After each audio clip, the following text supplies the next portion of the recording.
A day spent in Tableau is a good day. I know that not everyone in their job gets to spend like all of their time building stuff in Tableau, but I love it.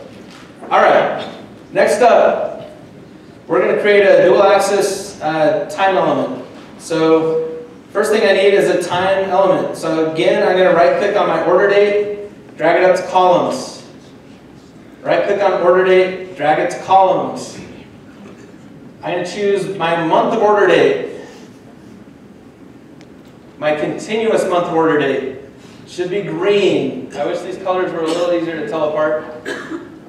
If you want to double check that you got it right, right click on your order date and make sure that you've got the second month of order date selected right here. Okay? What am I using to draw all over my screen? It's a tool called Zoom It. It's free. Pretty cool. Zoom It, yeah. Alright, so I've got my continuous month of order date on my column shelf. Next up, I'm going to take sales to rows. Remember our combined axis chart? If I want two things to fit on the same axis, I can drag it and get it to share that axis. But if I took a measure like profit ratio to that axis, don't do this, it just gives me a flat line across the bottom because the scales are so different. So a dual axis chart type is useful for when we're comparing apples to oranges or dissimilar things, or when we want one axis to be labeled as a currency and the other axis to be labeled as a percentage. I'm being a little bit lazy and not changing the formatting on everything. Alright, so I'm going to undo that. Now I've just got sales. There are two ways to turn this into a dual axis chart. One way is I can take my profit ratio or gross profit ratio, either one, and I can drag it all the way over to the far side of my chart.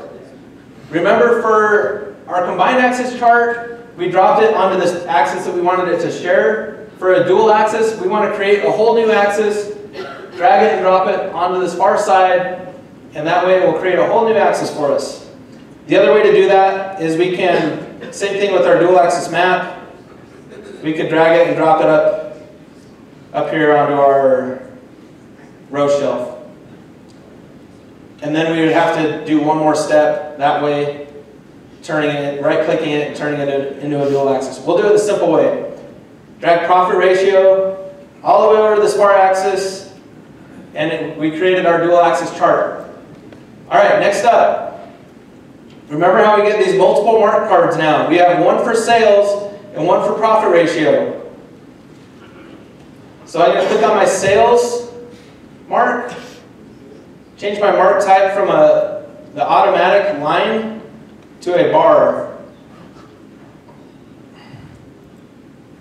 Then I'll leave my profit ratio as a line. Now we see our sales as it relates to profit ratio. This might look cooler with real data. We can change our colors again. Or maybe I want to leave my profit ratio as purple. Alright, that's how we create a dual axis chart type. If I wanted profit instead of profit ratio and I want to swap those out, you don't have to do this step. I can take profit up to where profit ratio is and it will apply that in the same way. So drag profit up to where profit ratio is, and there we have a dual axis chart. If I've got kind of similar items, I can then right click on my profit axis and synchronize that axis with the sales axis. So I'd right click it, go to synchronize axis, and now I have my sales and my profit being shown on the exact same axis. If that's the case, if they're just the same axis, I might not even want to show the profit axis. I might want to right click it, uncheck the box for show header. You don't have to do all these steps. Right click the other axis, remove the title. Then I might include my legend somewhere on the dashboard. How would you include your legend on the dashboard? When you drag it on, it shows up with the legends. You can move it around. Yeah. So you just hid that axis, and now what if you at some point want to come back and find it? Yeah, I checked the box. I unchecked the box for show header. Right. that axis was created by this profit measure. Right click on profit, go to show header, that'll bring it back. Yeah, there's some of those little tricky things that Tableau kind of hides from us.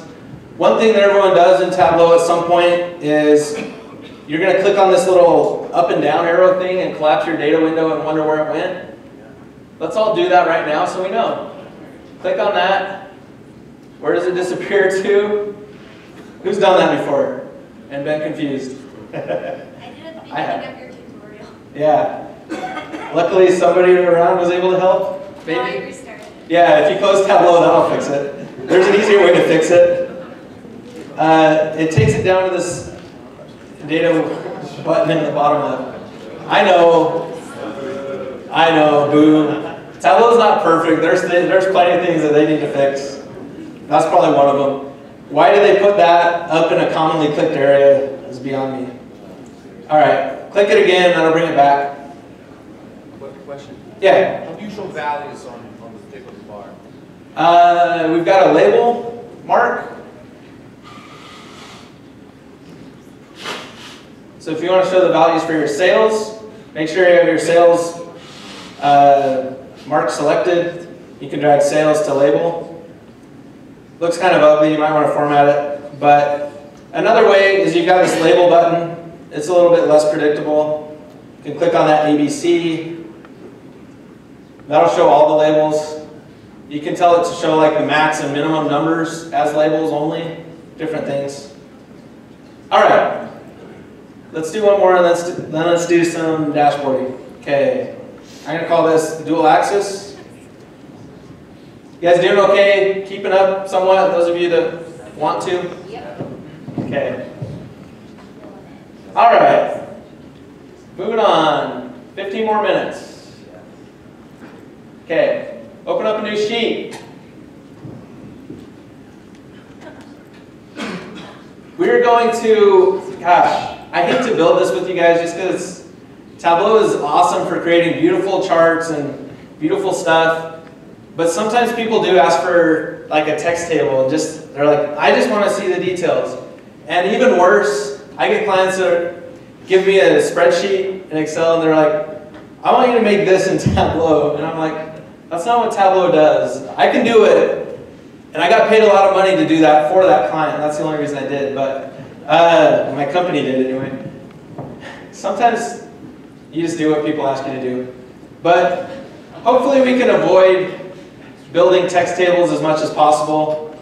There are better ways to visualize our data. But if we have to, here's what we're going to do. I'm going to click on item from my product hierarchy. Find item. Drag it to rows.